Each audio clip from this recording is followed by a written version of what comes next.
ورنہ شیطان تمہیں اور تمہاری زوجہ کو بہکا دے گا اور تمہیں جنت سے نکال دیا جائے گا۔ تو انہوں نے غفلت میں اس طرح ہو گیا۔ اور ہم بھی اپنے ایمان کی تجدید ہمیں کرنی چاہیے صبح و شام، جو ہے ہمارے منہ سے ایسی باتیں نکل جاتی ہیں تو ہمیں صبح بھی اٹھ کے ایمان کی تجدید کرنی چاہیے، اور سونے سے پہلے بھی ہر چیز کی معافی مانگ کے ہمیں سونا چاہیے۔ پھر آگے اللہ تعالیٰ فرماتے ہیں آیت نمبر 209 میں، اگر ان کو پا لینے کے بعد تم نے لرزش کھائی تو خوب جان رکھو کہ اللہ سب پر غالب اور حکیم ہے۔ آیت نمبر حل ینظرون 210 آیت میں اللہ فرماتے ہیں، ان ساری نصیحت اور ہدایتوں کے بعد لوگ سیدھے نہ ہوں تو کیا اب وہ اس کے منتظر ہے کہ اللہ بادلوں کا چھتر لگائے، فرشتوں کے پرے ساتھ لیے خود سامنے آ موجود ہو اور فیصلہ ہی کر ڈالے؟ البتہ یہ بات قابل غور اہم حقیقت ہے، اس دنیا میں انسان کی ساری آزمائش اس بات کی کہ وہ حقیقت کو دیکھے بغیر مانتا ہے یا نہیں، اور ماننے کے بعد اتنی اخلاقی طاقت رکھتا ہے یا نہیں کہ نافرمانی اختیار رکھنے کے باوجود فرما برداری اختیار کرے۔ چنانچہ اللہ تعالیٰ نے انبیاء کی باسط میں، کتابوں کی تنزیل میں، حتیٰ کہ معجزات تک میں عقل کے امتحان اور اخلاقی قوت کی آزمائش کا ضرور لحاظ رکھا ہے، اور کبھی حقیقت کو اس طرح بے پردہ نہیں کر دے کہ آدمی کے لیے مانے بغیر چارہ نہ رہے، کیونکہ اس کے بعد تو آزمائش بالکل بے معنی ہو جاتی ہے اور امتحان میں کامیابی ناکامی کا کوئی مقام ہی باقی نہیں رہتا۔ پھر آگے اللہ تعالیٰ فرماتے ہیں وَإِلَى اللَّهِ تَرْجَعُ الْأُمُورُ، آخر کار معاملات تو پھر اللہ ہی کے پاس سارے حضور پیش ہونے والے ہیں۔ سل بنی اسرائیل کم آتیناہم من آیات بینات، اے بنی، آیت نمبر 211، بنی اسرائیل سے پوچھو کیسی کیسی کھلی نشانیاں ہم نے انہیں دکھائیں، اور پھر یہ بھی ان سے پوچھ لو کہ اللہ کی نعمت پانے کے بعد جو قوم اس کو شقاوت سے بدلتی ہے اس سے اللہ کیسی سخت سزا دیتا ہے۔ پھر آگے اللہ تعالیٰ فرماتے ہیں جن لوگوں نے کفر کی راہ اختیار کی ان کے لیے دنیا کی زندگی بڑی محبوب اور دل پسند بنا دی گئی۔ ایسے لوگ ایمان کی راہ اختیار کرنے والوں کا مذاق اڑاتے ہیں، مگر قیامت کے روز پرہیزگار لوگ ہی اس کے مقابلے میں عالی مقام ہوں گے۔ رہا دنیا کا رزق تو اللہ کو اختیار ہے جسے چاہے بے حساب دے۔ پھر آیت نمبر 213 میں اللہ تعالیٰ فرماتے ہیں کان الناس امۃ واحدہ فبعث اللہ النبیین مبشرین ومنذرین وانزلنا معهم الکتاب بالحق لیحکم بین الناس فیما اختلفوا فیہ وما اختلف فیہ الا الذین اوتوہ من بعد ما جاءتهم البينات بغيا بينهم فهدى الله الذين آمنوا لما اختلفوا فيه من الحق بإذنه والله يهدي من يشاء إلى صراط مستقيم۔ ابتدا میں سب لوگ ایک ہی طریقے پر تھے، پھر یہ حالت باقی نہ رہی اور اختلافات رونما ہوئے، تب اللہ نے نبی بھیجے جو راہ راست سوی پر بشارت دینے والے اور کج روی کے نتائج سے ڈرانے والے تھے، ان کے ساتھ کتاب حق نازل کی تاکہ حق کے بارے میں لوگوں کے درمیان جو اختلافات رونما ہو گئے ان کا فیصلہ ہو۔ اور ان اختلافات کے رونما ہونے کی وجہ یہ نہ تھی کہ ابتدا میں لوگوں کو حق بتایا نہیں گیا تھا، نہیں، اختلاف ان لوگوں نے کیا جنہیں حق کا علم دیا جا چکا تھا، انہوں نے روشن ہدایات پا لینے کے بعد محض اس لیے حق کو چھوڑ کر مختلف طریقے نکال لیے،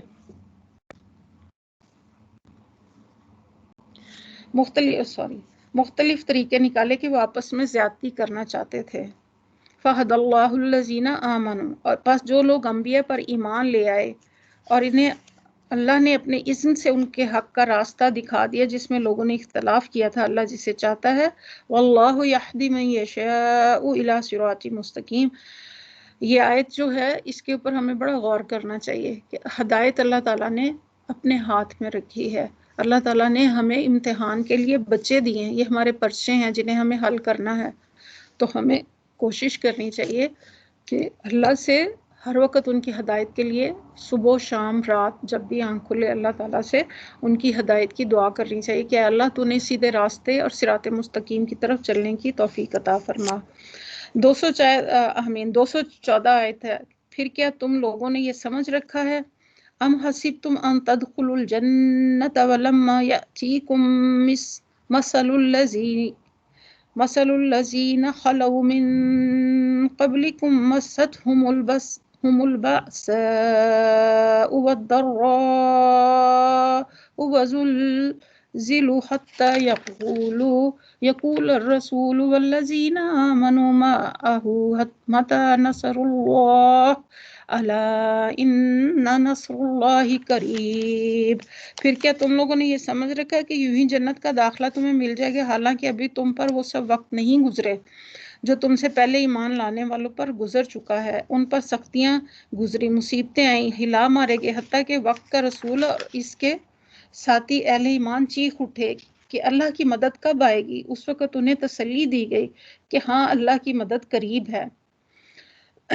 یسألونک ماذا ينفقون،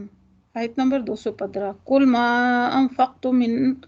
خیر فللوالدین والاقربین والیتامی والمساکین وابن السبیل۔ لوگ پوچھتے ہیں کہ ہم کیا خرچ کریں، جواب دو کہ جو مال بھی تم خرچ کرو اپنے والدین پر، رشتہ داروں پر، یتیموں اور مسکینوں اور مسافروں پر، اور جو بھلائی بھی تم کرو گے اللہ کے ہاں باخبر ہے۔ ان چیزوں کو ہم لکھ لیں کہ کیا ہمیں پسند ہے۔ پھر اللہ تعالیٰ آگے آیت نمبر 216 میں فرماتے ہیں تمہیں جنگ کا حکم دیا گیا ہے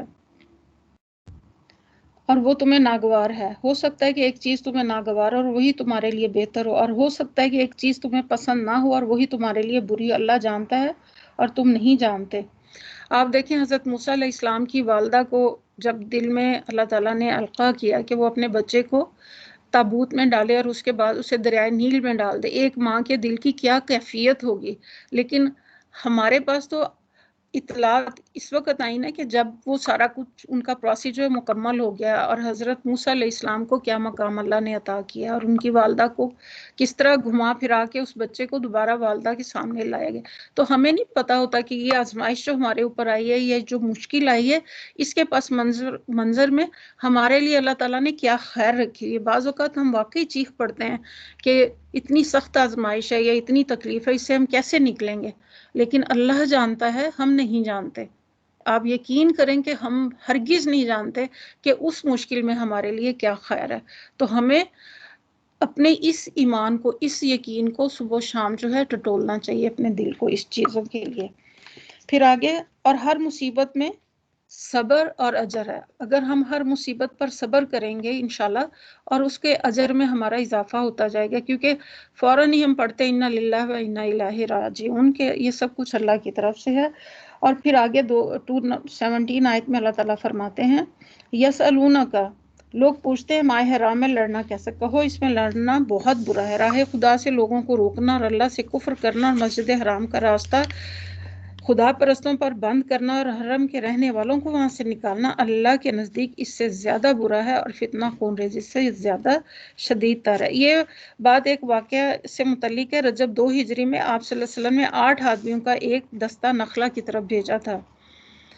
اور جو مکہ اور طائف کے درمیان ایک مقام ہے۔ اس کو ہدایت فرما دی کہ قریش کی نقل و حرکت اور اس کے آئندہ ارادوں کے متعلق معلومات حاصل کرے۔ جنگ کی کوئی اجازت آپ نے نہیں دی تھی، لیکن ان لوگوں کو راستے میں قریش کا ایک چھوٹا سا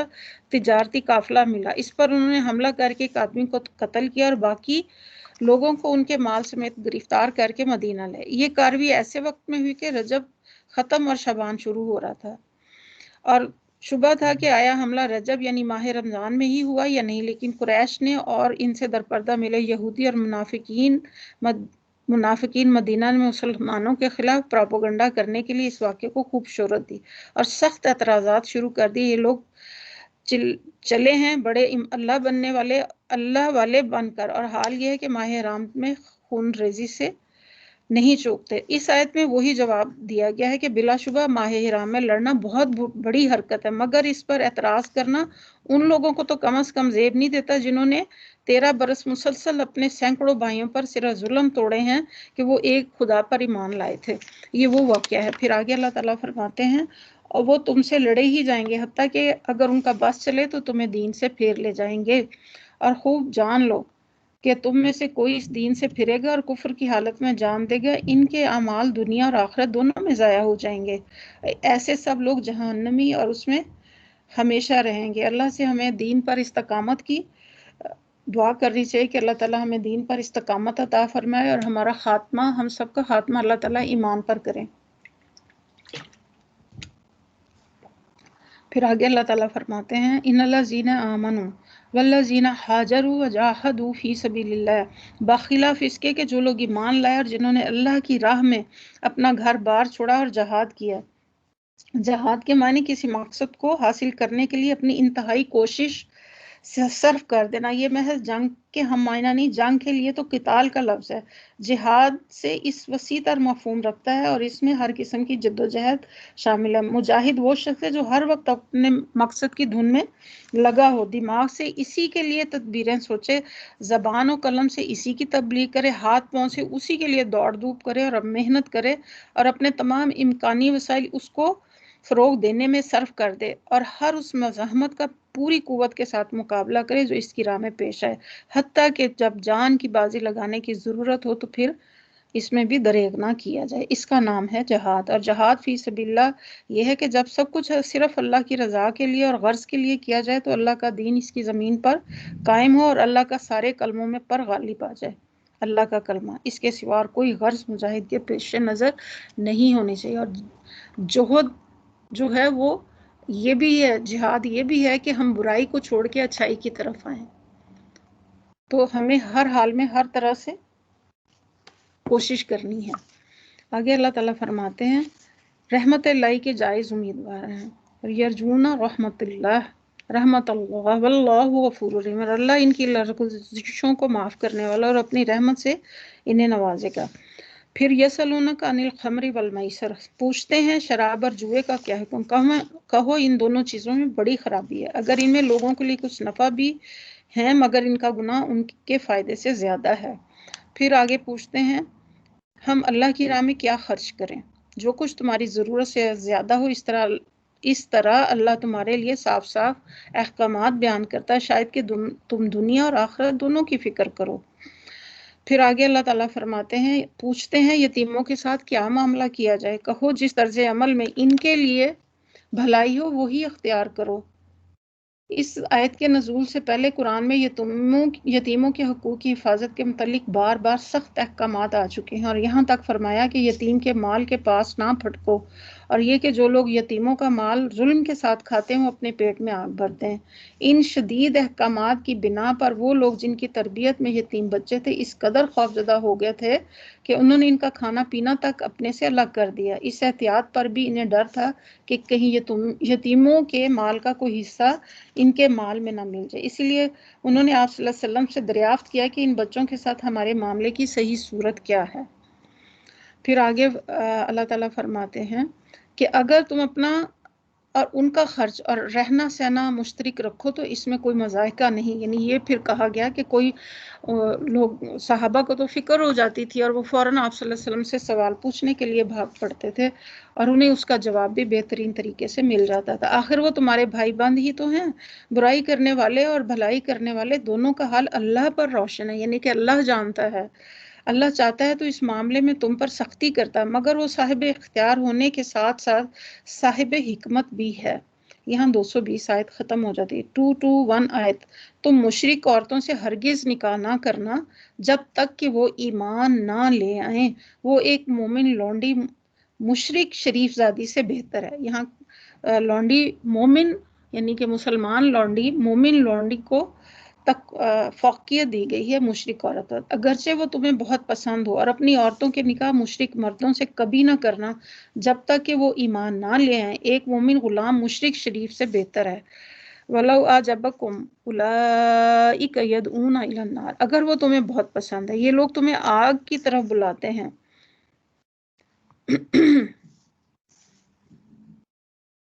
عورت اور مرد کے درمیان نکاح کا تعلق محض ایک شہوانی تعلق نہیں بلکہ وہ ایک گہرا تمدنی، اخلاقی اور قلبی تعلق ہے۔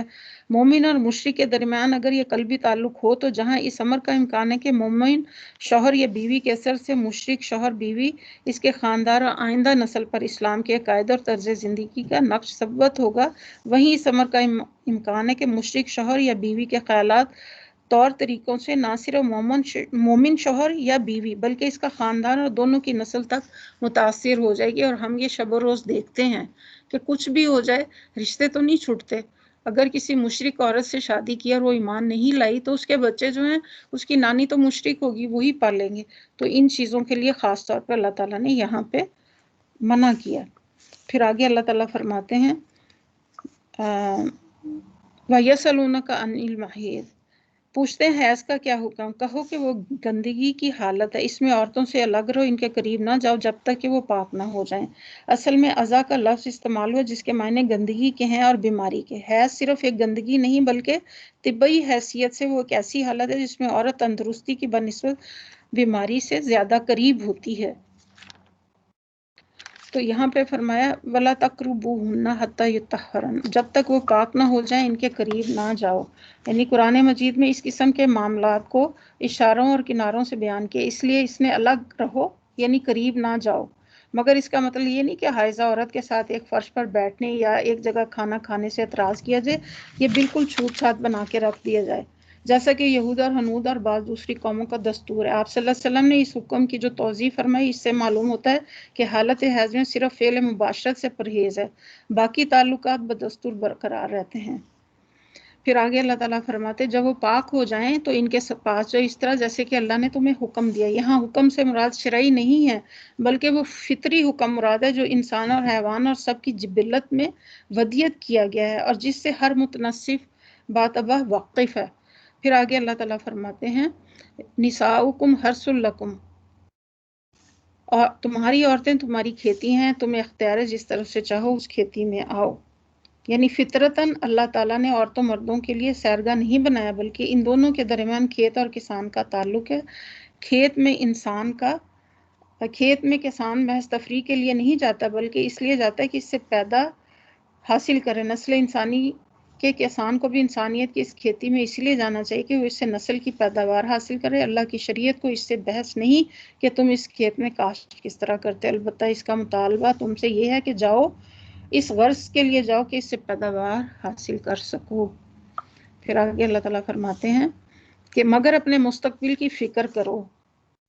اور اللہ کی ناراضگی سے بچو. جان لو کہ تمہیں ایک دن اس سے ملنا. اے نبی صلی اللہ علیہ وسلم جو تمہاری ہدایات کو مان لیں انہیں فلاح و سعادت کا مسئلہ سنا دیں. ببشر المومنین. پھر آگے اللہ تعالیٰ فرماتے ہیں وَلَا تَجْعَلُوا اللَّهَ, اللہ کے نام کو ایسی قسمیں کھانے کے لیے استعمال نہ کرو جن سے مقصود نیکی اور تقوی اور بندگان خدا کی بھلائی کے کاموں سے باز رہنا ہو. حدیث سے معلوم ہوتا ہے کہ جس شخص نے کسی بات کی قسم کھائی اور بعد میں اس پر واضح ہو جائے کہ اس قسم کے توڑ دینے میں خیر اور بھلائی ہے, اسے قسم توڑ دینی چاہیے اور کفارہ ادا کرنا چاہیے. قسم توڑنے کا کفارہ 10 مسکینوں کو کھانا کھلانا یا انہیں کپڑا پہنانا یا ایک غلام آزاد کرنا یا 3 دن کے روزے رکھنا ہے. انشاءاللہ اسے ہم سورۃ مائدہ میں تفصیل سے پڑھیں گے.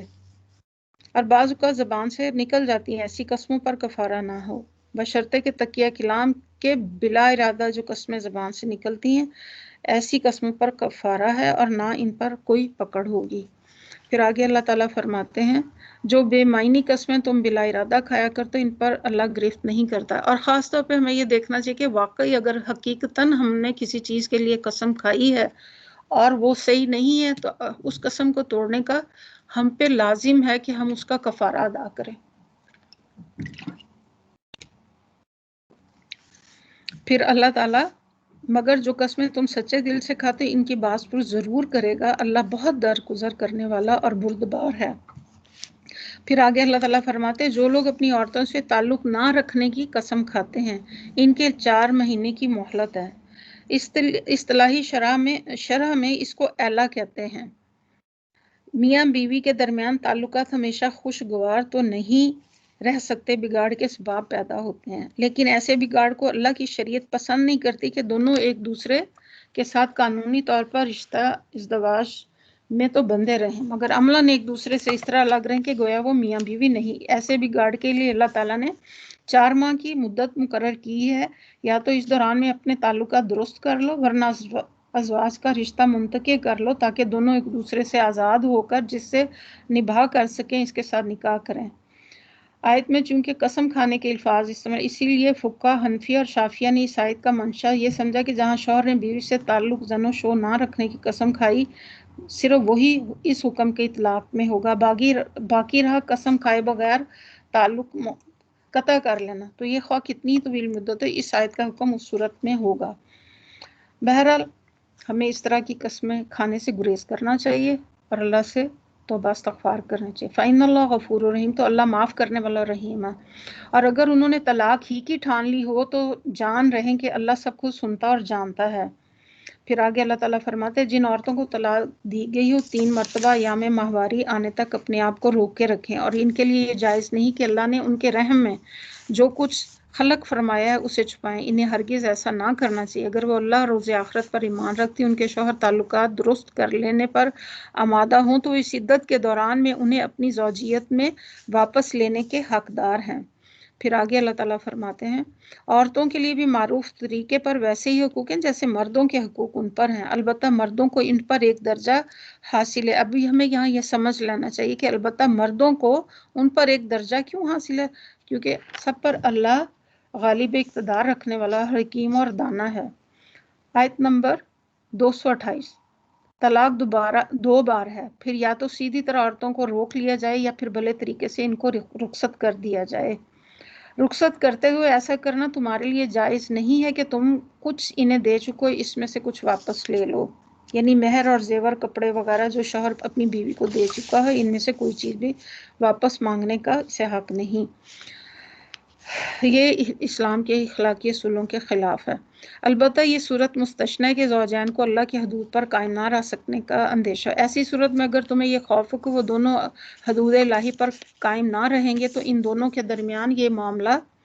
مذائقہ نہیں کہ عورت اپنے شوہر کو کچھ معاوضہ دے کر علیحدگی حاصل کر لے۔ شریعت کی اصطلاح میں اسے خلا کہتے ہیں،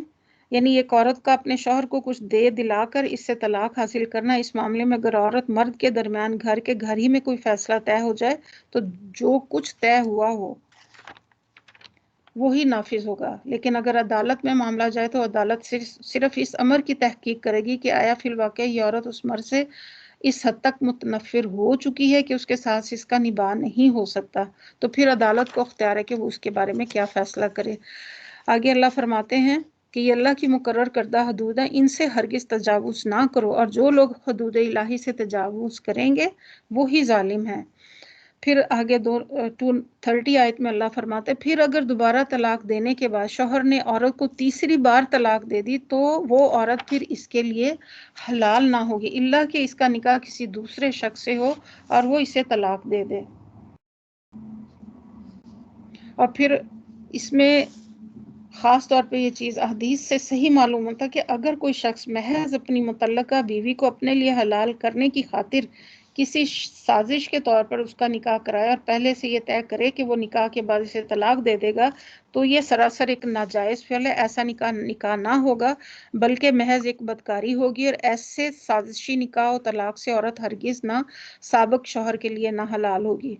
اسے حضرت علی رضی اللہ، ابن مسعود رضی اللہ اور حضرت ابو ہریرہ، عقبہ بن عامر رضی اللہ کی متفقہ روایات ہیں کہ آپ صلی اللہ علیہ وسلم نے اس طریقے سے حلالہ کرنے اور حلالہ کرانے والے پر لعنت فرمائی ہے۔ پھر آگے اللہ تعالیٰ فرماتے تب اگر پہلا شوہر یہ عورت خیال کریں کہ حدود الہی پر قائم رہیں تو ان کے لیے ایک دوسرے کی طرف رجوع کرنے میں کوئی مذاق نہیں، یہ اللہ کی مقرر کردہ حدیں جنہیں وہ اس کی ہدایت کے لیے واضح کرتا ہے جو جانتے ہیں۔ پھر اس میں بھی ایک اور نقطہ ہے کہ اگر ایک عورت نے طلاق لی اور کچھ عرصے کے لیے، یعنی کہ وہ اس نے طلاق لے لی اور اس نے پھر کچھ عرصے کے بعد عدت کے بعد دوسری شادی کر لی، 1-2 سال گزر گئے، اور اگر اس صورت میں اس کے شوہر کی ڈیتھ ہو گئی ہے یا پھر ان کے ساتھ نہیں بنی، اس میں کوئی ان کی یہ نیت نہیں، کیونکہ اللہ دلوں کے حال جاننے والے، ایسی ہرگز نیت نہیں ہے کہ میں اس سے طلاق لے کے پہلے شوہر سے مل لوں گی، تو پھر اس صورت میں اگر 6 مہینے گزر جاتے ہیں اور اگر پہلے شوہر کو پتہ چلتا ہے اگر وہ رجوع کرے تو اس صورت میں حلال ہے، اور پھر اللہ کہتے ہیں کہ اللہ دلوں کے حال جاننے والے۔ پھر آیت نمبر 231 میں فرمایا جب تم عورتوں کو طلاق دے دو اور ان کی عدت پوری ہونے کو آئے تو بھلے طریقے سے انہیں روک لو یا بھلے طریقے سے رخصت کر دو، محض ستانے کی خاطر انہیں نہ روکے رکھنا کہ یہ زیادتی ہوگی، اور جو ایسا کرے گا وہ در حقیقت اپنے اوپر ہی ظلم کرے گا، یعنی ایسا کرنا درست نہیں۔ ایک شخص اپنی بیوی کو طلاق دے اور عدت گزرنے سے پہلے محض اس کی طرح رجوع کر لے اور پھر اسے ستائے اور دکھ کرنے کا موقع دے۔ اللہ تعالیٰ ہدایت فرماتا ہے کہ رجوع کرتے ہو تو اس نیت سے کرو کہ اب حسن سلوک سے رہنا ہے، ورنہ بہتر ہے کہ شریفانہ طریقے سے اسے رخصت کر دو۔ وہ در حقیقت اپنے اوپر ظلم۔ اللہ کی آیات کا کھیل نہ بناؤ، بھول نہ جاؤ کہ اللہ نے اس نعمت عظمیٰ سے تمہیں سرفراز کیا ہے۔ یہ اللہ نے ہمیں نعمتیں دی ہیں۔ وہ تمہیں نصیحت کرتا ہے کہ جو کتاب اور حکمت اس نے تم پر نازل کی اس کا احترام ملحوظ رکھو، اللہ سے ڈرو، واتقوا اللہ واعلموا ان اللہ بکل شیء علیم، اور خوب جان لو کہ اللہ کو ہر بات کی خبر ہے۔ لوگوں کے سامنے اگر ہم چھپائیں گے لیکن میرا رب تو ہر چیز کو جانتا ہے۔ پھر آگے اللہ فرماتے ہیں اور جب تم اپنی عورتوں کو طلاق دے چکو اور وہ اپنی عدت پوری کر لیں تو پھر ان میں مانے نہ ہو کہ وہ اپنی زیر تجویز شوہروں سے نکاح کر لیں جبکہ وہ معروف طریقے سے باہم مناکحت پر راضی ہوں۔ یعنی اگر عورت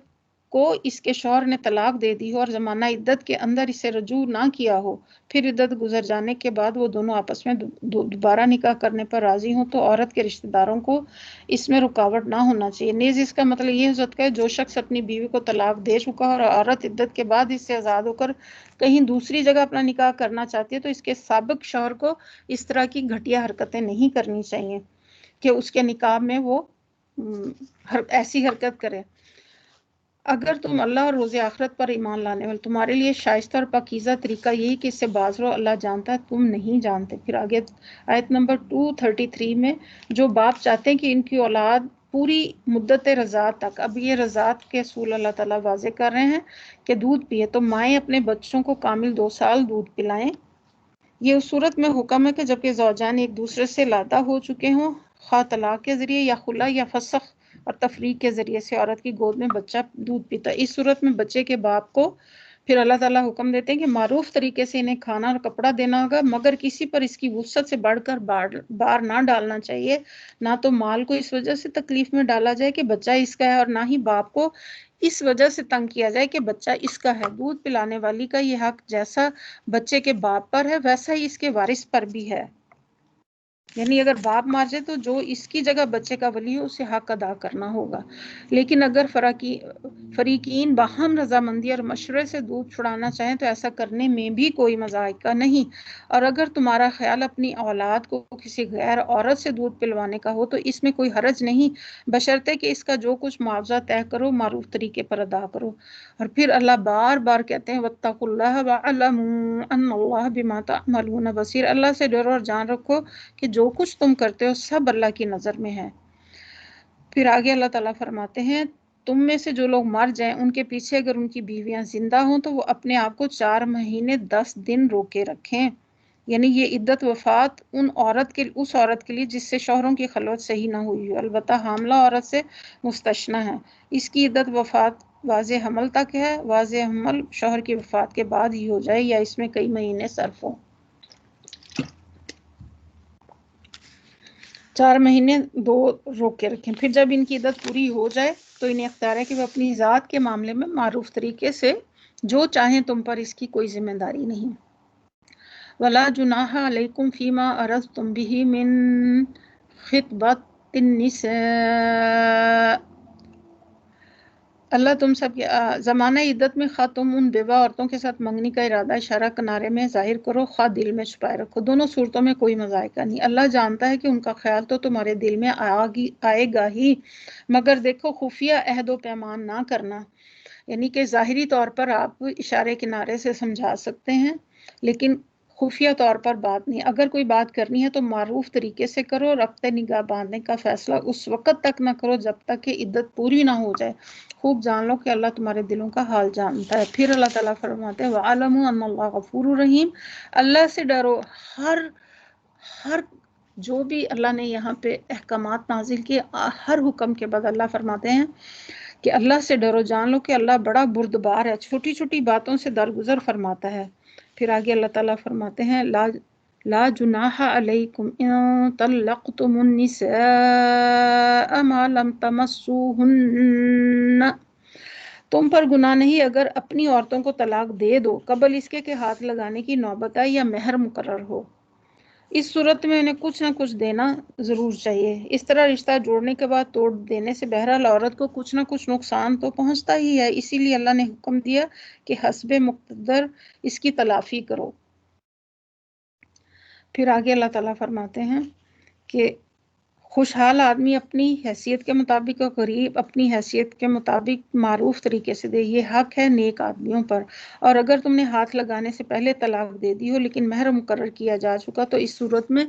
آدھا مہر دینا ہوگا۔ یہ اور بات ہے کہ عورت نرمی برتے اور مہر نہ لے، یا وہ مرد جس کے اختیار میں عقد نکاح ہے نرمی سے کام لے اور پورا مہر دے دے، یعنی دونوں ایک دوسرے پر احسان کے رویے میں کر سکتے ہیں۔ اور تم یعنی کہ مرد نرمی سے کام لو تو یہ تقوی سے زیادہ مناسبت ہے۔ آپس کے معاملات میں فیاضی کو نہ بھولو۔ تمہارے اعمال کو، اب اللہ تعالیٰ یہاں کہہ رہے ہیں کہ تمہارے اعمال کو اللہ دیکھ رہے، نہیں ان اللہ بما تعملون بصیر، اللہ بے شک دیکھ رہا ہے۔ پھر آگے اللہ فرماتے ہیں حافظوا علی الصلاۃ والصلاۃ الوسطی، اپنی نمازوں کی نگہداشت کرو۔ قوانین تمدن اور معاشرت بیان کرنے کے بعد اللہ تعالیٰ اس تقریر کو نماز کی تاکید پر ختم فرماتا ہے، کیونکہ نماز ہی وہ چیز ہے جو انسان کے اندر اللہ کا خوف، نیکی، پاکیزگی کے جذبات اور احکام الہی کی اطاعت کا مادہ پیدا کرتی ہے اور اسے راستے پر قائم رکھتی ہے۔ یہ چیز نہ ہو تو انسان کبھی الہی قوانین کی پابندی پر ثابت قدم نہیں رہ سکتا اور آخرکار اسی نافرمانی کی راہ میں بہہ جاتا ہے، خصوصاً ایسی نماز کے جو محاسن صلاۃ کی جامع ہو، یعنی اس میں صلاۃ الوسطی استعمال ہو۔ اس سے مراد بعض مفسرین نے صبح کی لی ہے اور بعض نے ظہر کی، بعض نے مغرب کی اور بعض نے عشاء کی، لیکن ان میں سے کوئی بھی قول آپ صلی اللہ علیہ وسلم سے منقول نہیں، صرف اہل تعویل ہی ہے۔ سب سے زیادہ اقوال نماز عصر کے حق میں ہے اور کہا جاتا ہے کہ آپ صلی اللہ علیہ وسلم نے اسی نماز کو صلاۃ وسطی کہی، لیکن جس واقعے سے یہ نتیجہ نکلتا وہ یہ ہے کہ جنگ احزاب کے موقع پر آپ صلی اللہ علیہ وسلم کو مشرکین کے حملے نے اس درجے مشغول رکھا کہ سورج ڈوبنے کو آ گیا اور آپ نماز عصر نہ پڑھ سکے، تو اس وقت آپ صلی اللہ علیہ وسلم نے فرمایا کہ خدا ان لوگوں کی قبریں ان کے گھروں کو آگ سے بھر دے، انہوں نے ہماری صلاۃ وسطی فوت کرا دی۔ اس سے یہ سمجھا گیا کہ آپ نے نماز عصر کو صلاۃ وسطی فرمایا، حالانکہ اس کا یہ مطلب ہمارے نزدیک زیادہ قرین ہے کہ اس مشغولیت نے اعلیٰ درجے کی نماز ہمارے سے فوت کرا دی، نہ وقت پڑھنی پڑے گی، جلدی جلدی ادا کرنی ہوگی، خشوع اور خضوع اور اطمینان اور سکون کے ساتھ نہ پڑھ سکیں۔ وسطی کے معنی بھی بیچ والی نماز اور ایسی چیز کی جو اعلیٰ اور اشرف ہو۔ صلاۃ وسطی سے مراد بیچ کی نماز بھی ہو سکتی ہے، ایسی نماز بھی جو صحیح وقت پر پورے خشوع اور خضوع اور اللہ کی توجہ کے ساتھ پڑھی جائے، جس میں نماز کے تمام خوبیاں موجود ہوں۔ بات کا فکر کہ اللہ کے آگے فرما بردار کی طرح کھڑے رہو، پھر آگے کہ فرما بردار کھڑے رہو، پھر آگے اللہ فرما بد امنی کی حالت ہو تو خواہ پیدل ہو خواہ سوار ہو، جس طرح ممکن ہو نماز پڑھو، اور جب امن میسر آ جائے تو اللہ کو اس طریقے سے یاد کرو جو اس نے تمہیں سکھا دیا جس سے تم پہلے واقف نہ تھے۔ پھر آگے اللہ تعالیٰ فرماتے ہیں تم میں سے جو لوگ وفات پا جائیں اور اپنے پیچھے بیویاں چھوڑ رہے ہیں ان کو چاہیے کہ وہ اپنی بیویوں کے حق میں یہ وصیت کریں کہ 1 سال تک ان کو نان و نفقہ دیا جائے اور وہ گھروں سے نہ نکالی جائیں، پھر اگر وہ خود نکل جائیں تو اپنی ذات کے معاملے میں معروف طریقے سے جو کچھ بھی کریں، ان کی ذمہ داری تم پر نہیں ہے، اللہ سب پر اقتدار رکھنے والا اور حکیم اور دانا ہے۔ اسی طرح جن عورتوں کو طلاق دی گئی انہیں بھی مناسب طور طریقے پر کچھ دے دیا جائے اور رخصت کیا جائے، اس طرح اللہ اپنے احکام تمہیں صاف صاف بتاتا ہے۔ امید ہے کہ تم سب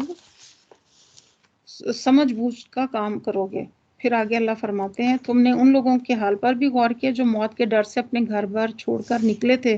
اور ہزاروں کی تعداد میں تھے، اللہ نے ان سے فرمایا مر جاؤ، پھر اس نے ان کو دوبارہ زندگی بخشی۔ حقیقت یہ کہ اللہ انسان پر بڑا ہی فضل فرمانے والا، مگر اکثر لوگ شکر ادا نہیں کرتے۔ یہ اشارہ بنی اسرائیل کے واقعے خروج کی طرف ہے، سورہ مائدہ کے 4 رکوع میں انشاءاللہ اس کی ہم تفصیل پڑھیں گے۔ یہ لوگ بہت بڑی تعداد میں مصر سے نکلے تھے۔ اللہ انسان پر بڑا فضل، مگر اکثر لوگ شکر ادا نہیں کرتے۔ مسلمانوں اللہ کی راہ میں جنگ کرو اور جان رکھو کہ اللہ سننے والا اور جاننے والا ہے۔ بار بار یہی کہا گیا۔ تم میں سے کون ہے جو اللہ کو قرض حسنہ دے؟ قرض حسنہ کا لفظی ترجمہ اچھا کر، اس سے مراد ایسا کر جو خالص نیکی کے جذبے سے بغیر کسی غرض کے کسی کو دیا جائے، اس طرح جو مال راہ خدا میں خرچ کیا جائے اسے اللہ تعالیٰ اپنے ذمہ قرض قرار دیتا ہے اور وعدہ کرتا ہے کہ نہ صرف اصل ادا کروں گا بلکہ اس سے کئی گنا زیادہ دوں گا۔ اللہ کے اختیار میں اور بڑھانا بھی اسی کے اختیار میں، تو ہمیں پلٹ کر اسی کی طرف جانا ہے۔ پھر آگے اللہ تعالیٰ آیت نمبر 246 میں فرماتے، پھر تم نے اس معاملے پر بھی غور کیا کہ جو موسیٰ کے بعد سرداران بنی اسرائیل کو پیش آیا تھا، انہوں نے اپنے نبی سے کہا کہ ہمارے لیے ایک بادشاہ مقرر کر دو تاکہ ہم اللہ کی راہ میں جنگ کریں۔ یہ تقریباً 1000 برس قبل مسیح کا واقعہ۔ اس وقت بنی اسرائیل پر جو انہوں نے اسرائیلیوں سے فلسطین کے اکثر علاقے چھین لیے تھے، یہ اس وقت کا واقعہ یہاں پہ بیان کیا جا رہا ہے۔ نبی نے پوچھا کہیں ایسا تو نہ ہوگا کہ تم کو لڑائی کا حکم دیا جائے اور پھر تم نہ لڑو؟ کہنے لگے بھلے ایسے کیسے ہو سکتا ہے، ہم اللہ کی راہ میں نہ لڑیں جبکہ ہمیں اپنے گھروں سے نکال دیا گیا اور ہمارے بال بچے ہم سے جدا کر دیے گئے ہیں۔ مگر جب ان کو جنگ کا حکم دیا گیا تو ایک قلیل تعداد کے سوا سب پیٹھ موڑ گئے، اور اللہ ان میں سے ایک ایک ظالم کو خوب جانتا ہے۔ پھر آگے اللہ فرماتے کہ ان کے نبی نے ان سے کہا کہ اللہ نے طالوت کو تمہارے لیے بادشاہ مقرر کیا ہے۔ یہ سن کر وہ بولے ہم پر بادشاہ بننے کا وہ کیسے حقدار ہو گیا، اس کے مقابلے میں بادشاہ کے ہم زیادہ مستحق ہیں۔ وہی مشرکین مکہ والی بات کہ نبی صلی اللہ علیہ وسلم پر کیوں وہی آئی، سرداروں پر کیوں نہیں آ گئے، وہ تو کوئی بڑا مالدار آدمی نہیں، وہی مال کی بات آ گئی۔ نبی نے جواب دیا اللہ نے تمہارے مقابلے میں اسی کو منتخب کیا اور اس کو دماغی اور جسمانی دونوں قسم کی اہلیتیں فراوانی کے ساتھ عطا فرمائی ہیں، اور اللہ کو اختیار ہے کہ وہ اپنے ملک جسے چاہے دے، اللہ بہت ہی وسعت رکھتا ہے۔ اور آیت نمبر 248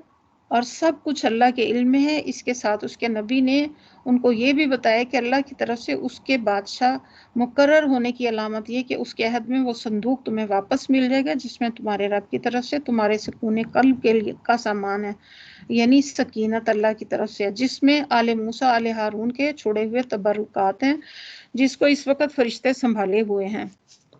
اگر تم مومن ہو تو یہ تمہارے لیے بہت بڑی نشانی ہے۔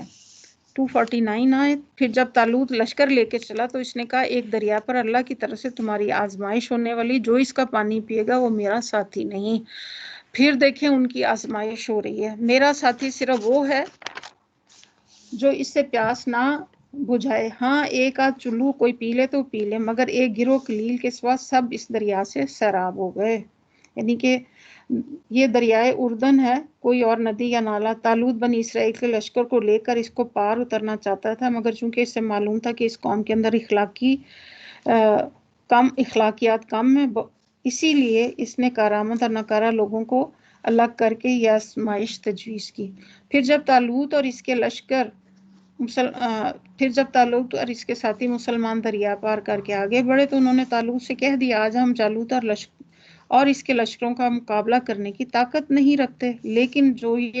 جو لوگ یہ سمجھتے تھے کہ انہیں ایک دن اللہ سے ملنا ہے، اور انہوں نے کہا بارہا ایسا ہوا ہے کہ ایک قلیل گروہ اللہ کے اذن سے ایک بڑے گروہ پر غالب آ گیا، اللہ صبر کرنے والوں کا ساتھ ہے۔